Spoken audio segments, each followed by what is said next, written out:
like that earlier. Oh my god. What's going on, guys? Welcome back to another video. For those that own a 6-speed Acura TL or even a 6-speed Honda Accord, congrats sir, you have a rarer car. Definitely more fun than the automatic versions. Being able to bang gears while doing some pulls is so much fun, or so you think. There's one thing that really kills the fun of shifting quickly. It's not really the clutch itself, unless you already have a slipping clutch. It's the clutch slave cylinder check valve. So what's the point of that check valve? The check valve prevents clutch engagement all at once while slowing down the fluid return once you let go of the clutch pedal. I assume this was done for smoother shifts, but you get slower clutch engagement because of that. This results in a huge amount of slippage, especially near redline quick shifts. That check valve is making your clutch wear out so much faster. And at the same time, you're not putting the full power to the ground. So it's definitely not ideal for true enthusiasts. Luckily, there is a way to remove that check valve. First, you have to remove that clutch slave cylinder, pry it open without damaging it, remove that check valve, assemble it back together and patch it up if necessary,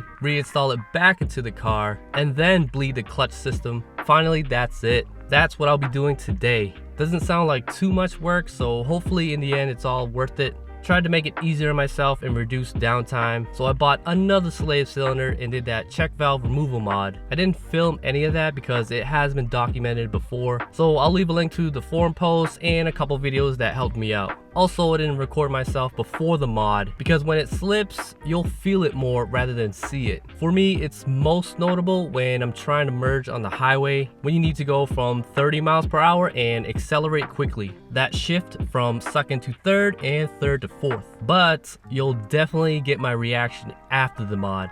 Right here is the aftermarket slave cylinder that I'm talking about. This is from Luck. Here's that slave cylinder I'm talking about already modded, as you can see from right here. Basically, you gotta pop this open, take that check valve out, put it back together, and I do have a little epoxy trying to keep it all together. It's not gonna help out much, but it's something better than nothing. Alright, let's go outside and check out the progress.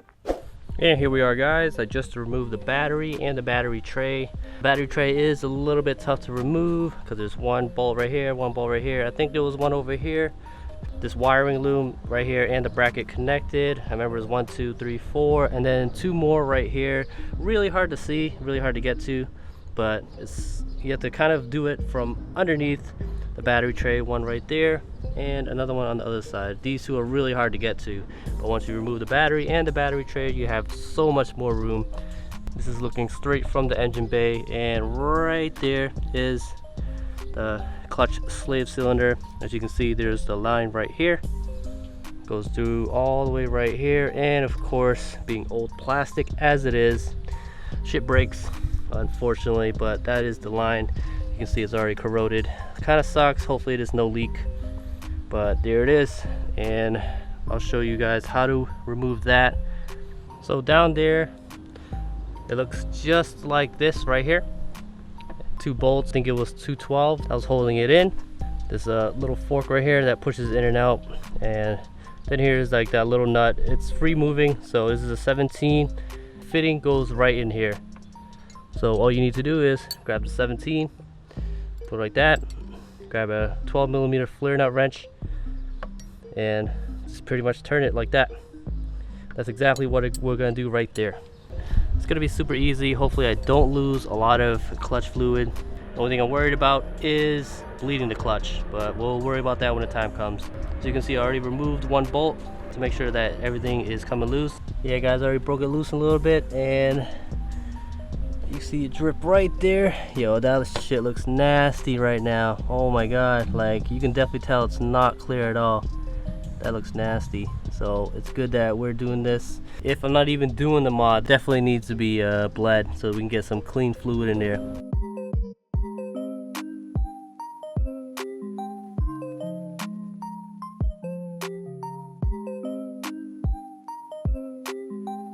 So just got done removing the old slave cylinder, and here is the new one. I got everything tightened, including the little fitting.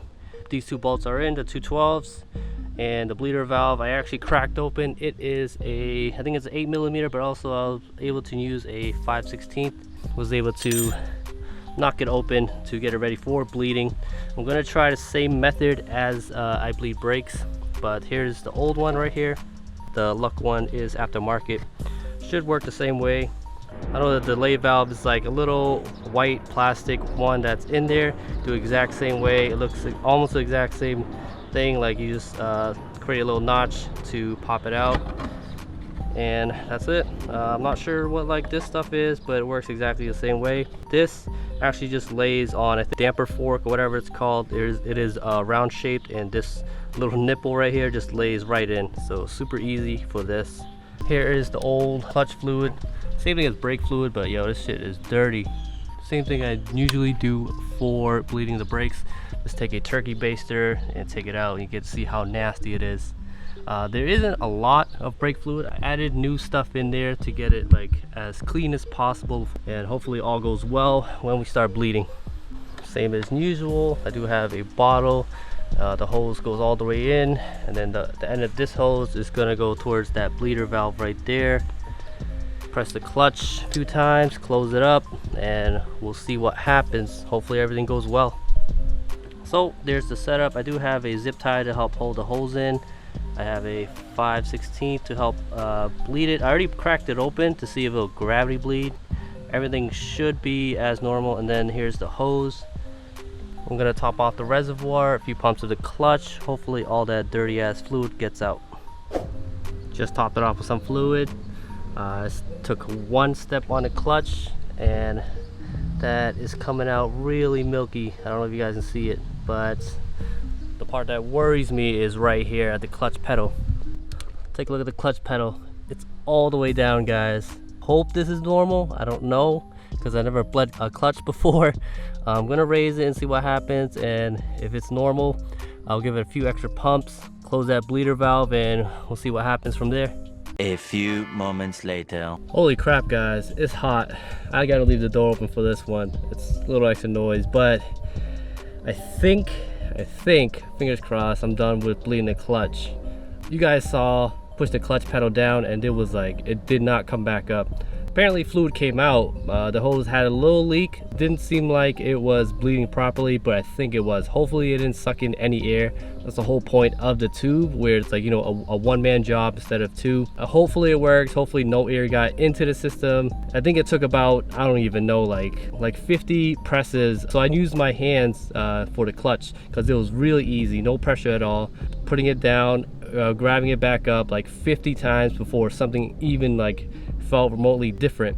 So I think that was just, you know, clearing out all the fluid. So after another 50 up and downs of the clutch pedal, finally came back up by itself. Pretty crazy. I don't know if that's normal or not. There's not a lot of fluid in the whole clutch system, because of filling it up every, I don't know, 20 presses, just filling it up, and it's only like just this much fluid, like whole inch.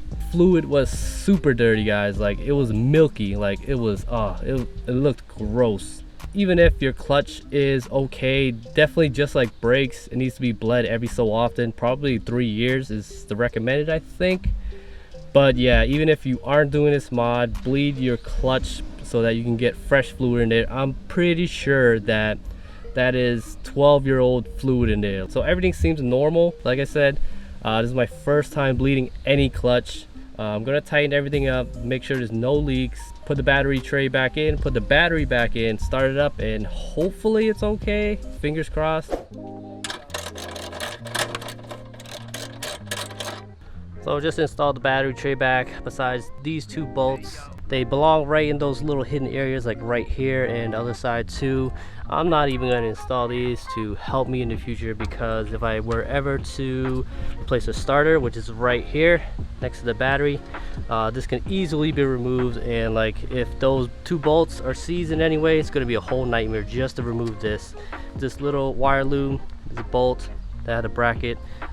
Should be easy stuff. Battery is ready to be back in.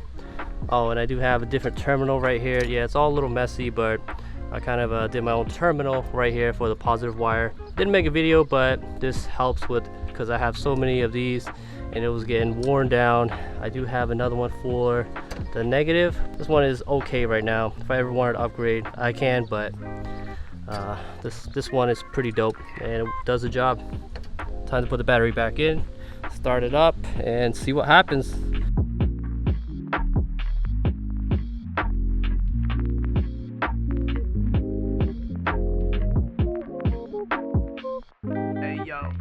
Ooh, it's hot, guys. I can't drive because there is a car in front of me right there. That's the Lexus. Should start up no problem because I wasn't having issues before. Clutch was down. Clutch feel is about the same. I don't usually drive in sandals. Alright, let me clean everything up. Let's go for a drive. Alright, so I think we bled it pretty good. Yeah, it seems normal right now. Alright guys, so it's almost been a week since the delay valve removal mod. I wanted to show you guys the first drive after the mod was done. So unfortunately the audio wasn't great, but this was the first pull that I did. Alright, 0 to 300 RPMs with a quick shift. Holy shit. Yo. Holy shit. That is so different. Oh my god. Oh my gosh, guys. More importantly, I did want to do a follow-up if this mod is even worth doing. Yes. Yes, yes, yes. Do this mod ASAP if you have a 6-speed TL or an Accord. I've been driving this car for over 4 years now, so I'm really used to how this car drives. And now after the mod, I wish I did this sooner. Shifting quickly feels so different, and I'm talking about the clutch feel and not about the actual shift lever. I'm able to release the clutch quickly without feeling the car lagging.